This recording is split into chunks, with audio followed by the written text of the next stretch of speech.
Yr her. Optymeiddio cerbydau a seilwaith gwefru fel y gall fflyd y cyngor drosglwyddo i gerbydau trydan. Perchnogion yr her. Cyngor Bwrdeistref Sirol Caerphilly. Rhaid i bob awdurdod lleol yng Nghymru fod yn sefydliad carbon sero net gan gynnwys ei phlydoedd cerbydau erbyn 2030. Mae gan Lywodraeth Cymru uchelgais ehangach i Gymru gyfan ddod yn carbon neutral erbyn 2050. Mae gan Gyngor Bwrdeistref Sirol Caerphilly fflyd o tua 600 o gerbydau diesel yn maent yn ceisio ei trosglwyddo i gerbydau allyriadau isel iawn.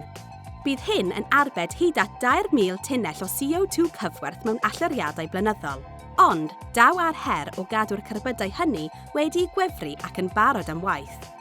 Mae angen rheoli cerbydau trydan yn wahanol i gerbydau diesel, gan na ellir ei hailwefru'n gyflym ac yn hawdd fel sy'n bosib wrth ail-lenwi cerbydau diesel.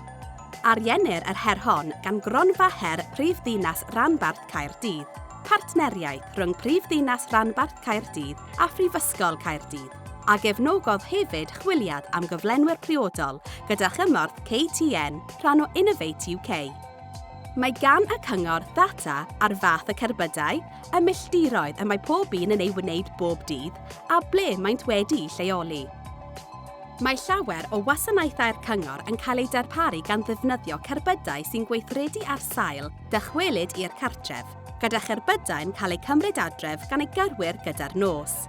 Nid oes gan 70% o gyrwyr sy'n mynd â'u cerbydau adref gyda'r nos le i barcio oddi ar y stryd sy'n addas ar gyfer gwefru. Mae'r prosiect yn datblygu syniadau arloesol i gynllunio nifer a maint y cerbydau sydd eu hangen i ddarparu gwasanaethau. Lleoliad a maint pob pwynt gwefru. Ac i fodelu ei patrwm defnydd yn seiliedig ar wybodaeth shifft a llwybr pob cerbyd.